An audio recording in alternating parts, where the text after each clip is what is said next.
So Gavin, thank you for taking the time to speak to me today. Just for everyone's benefit, can you tell us who you are and what it is that you do, please? Okay, hi Greg. I'm Gavin Rawson. I'm an architect in the product team. So I work with our telemetry products, with most of my time on the SCADA products, which I think we're going to talk about today. Thank you very much. I keep hearing telemetry, I keep hearing SCADA. Can you explain to me a little bit about what they are and what the difference is? Because I think I tend to use them both the same when they mean different things. Yeah, and to be quite honest, they get blurred quite a lot, and there's the reason for that. But from a very sort of 10,000 foot level, telemetry is more about data collection. So maybe it's remote data collection, maybe you're fetching the air pressure or the wind speed or something back from an airfield, however many miles away, which is what the Malfis do. Whereas SCADA, the key is in the C in SCADA, which is control. So the implication there is that the system is capable of controlling. So you may be monitoring pumps, but you may also be turning those pumps on and off, and that would be the SCADA side of it. But as I say, it does get blurred, and most products, not just Avara products, but most products on the market have both and can be applied to both, and they're good at some and not so good at others. When I hear the words telemetry, I automatically think Formula One because that's where I hear the telemetry most. So is that an element of bringing back data to a fixed purpose or a fixed site and understanding what's happening from something that's going around? I'm really glad you mentioned Formula One because I used to use that in a presentation to students to explain telemetry and SCADA. And so what I used to say is that collecting the information from the car as it goes round, that is, as you say, the telemetry, and that comes back to the people in the back room who are analysing all the stuff about the engine. And then to a certain extent, you can consider the driver to be the SCADA part of the element. They're looking at the road, they're doing the control, they're changing gears, they're changing direction. So that's the SCADA element. And then outside, you've got the telemetry, which is probably looking at things like, are the tyres going to last? Is the engine going to blow up in 10 laps time or something? Where the driver, being the SCADA system, is looking at the now. I need to change gear for this bend. I need to stick the brakes on, handbrake turn, all that sort of good stuff. Yeah, and the data from the telemetry informs the SCADA. Yes, it does, and it may well look at more long-term things. Like we looked at there, the SCADA system is looking short-term at controlling things right now. The telemetry system is looking at long-term, how we're going to last the race. And this engine perform, what we have to do for the next race. So it's you can view it in those terms. But as I say, they are very, very blurred. I'll see that in products in the marketplace. So our product Stream, can you give us a little bit more information on that, its purpose, and who currently uses it? Yeah, okay. So I may as well touch on scope as well. We've got two offerings in the telemetry SCADA market, if you like. The scope product is typically used within UK water. In fact, it's got very, very high penetration in UK water. And it has some feature sets in there that are quite specific to UK water and the way that they operate. And that's typically around alarms is a very good example. It has a very, very comprehensive alarm life cycle. And it's typically an on-premise system as well. StreamWebScada is much more of a generic product. It's cloud-based, it's a scalable service, and it offers telemetry and it offers SCADA as well. It does provide control elements, but it's cloud hosted. It's up in Azure. You could host it in many places, and it could typically be on premise, but the primary place would be up in Azure for us. So it's a scalable service, and it's also designed for us to provide to our systems integrators, resellers, AOPs. We do have end users, but you typically have a systems integrator between us and them, and they would have specialist knowledge in the area of their specific customers.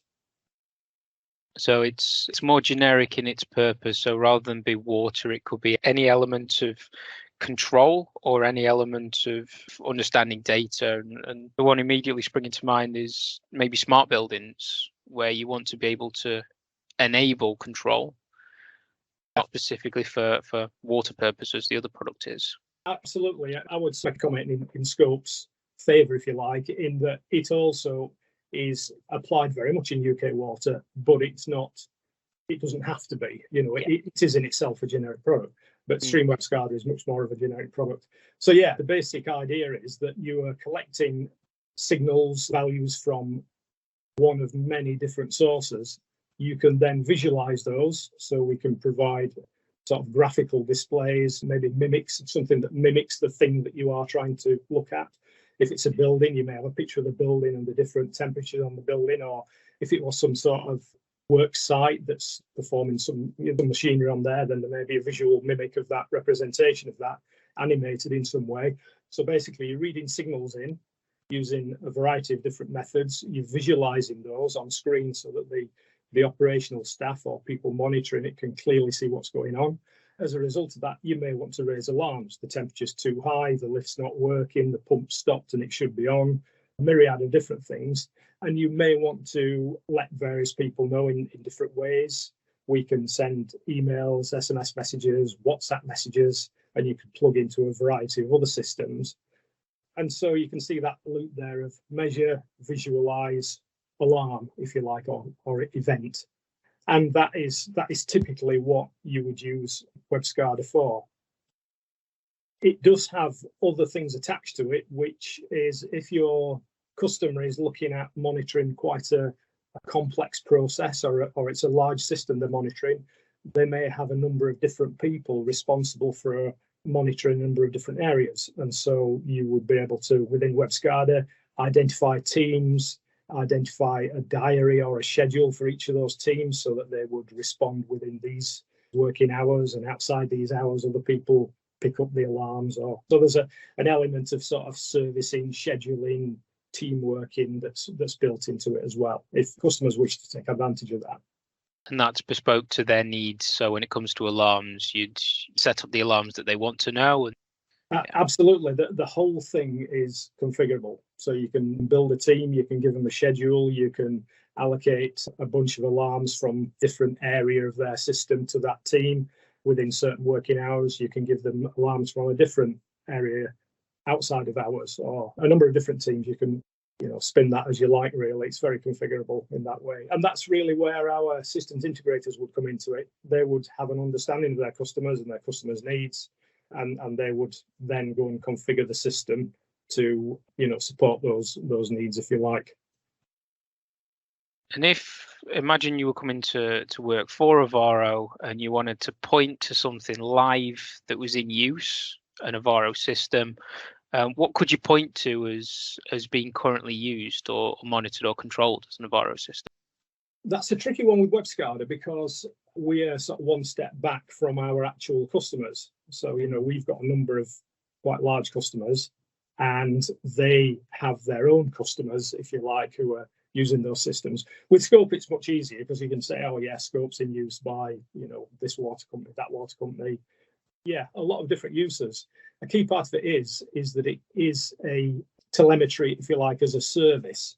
So we are sat behind it, keeping it going 24/7, scaling it as required up in cloud, and making sure that we're providing to our systems integrators and then to their customers all the uptime that they need for their business.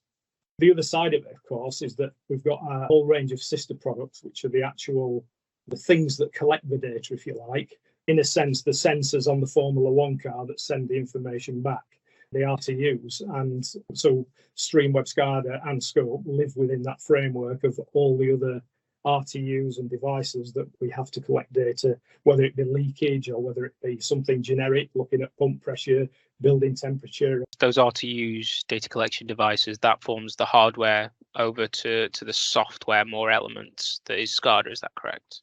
You're right there, Greg. And in a sense, there's two key elements of them that are really important. One thing is that they can be an edge gateway to connect to other types of device. So we have, go back to the Formula One car analogy, you may have a thing on your Formula One car that is reading the, let's think, engine temperature, the tyre temperature, the fuel flow, whatever it is. They are actually communicating to those little sensors, putting all the information together as a packet and then transmitting it as we go around the track. So our RTUs are like those edge gateways in a sense. They communicate with all sorts of other sensors and devices, collect all the information and send it back to us in StreamWebScada, where we can then record it for historical purposes, generate alarms from it, visualize it, if you like. Of course, we've also got a range of actual sensors like the leakage detection devices that you're familiar with as well. And we can communicate with our Atrium cloud and pull the leakage information across the stream as well if we wish, if our customers require it. Will it work with pretty much, within reason, of course, any data collection device that you're looking for? So it could be temperature or toxicity or whatever we want to measure its potential to do with SCADA. Yeah, I mean, there's a whole bunch of ways to get these signals in.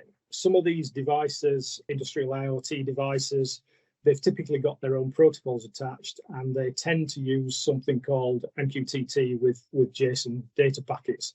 That's the tech behind it, but it's quite a common pairing, if you like, that they use, and that is very, very easy for us to read.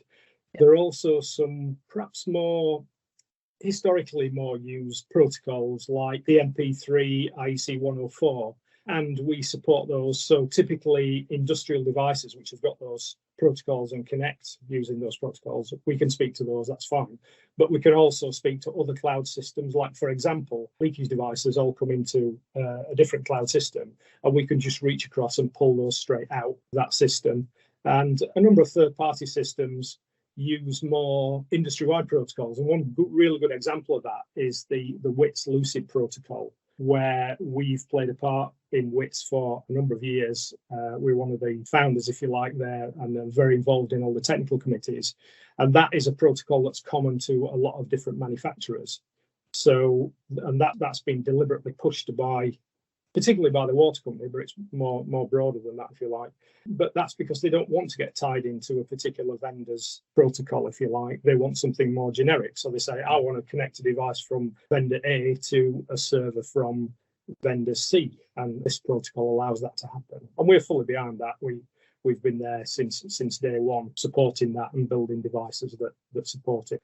So regarding Avaro systems, it sounds like what we're doing is supporting in many different industries, but predominantly water, ensuring that the process of movement of water through the various different parts, maybe it's treatment, where maybe it's clean water, maybe it's wastewater, but ensuring that water is monitored, controlled, and supported to ensure that the process works soundly. Am I right in that? Greg, you're absolutely right in that. I mean, as we've sort of said, and maybe anyone listening would pick up, the technology that we're using is generic, but we've always had a very close relationship with UK Water, and we've tended to support them in some of their specialist needs.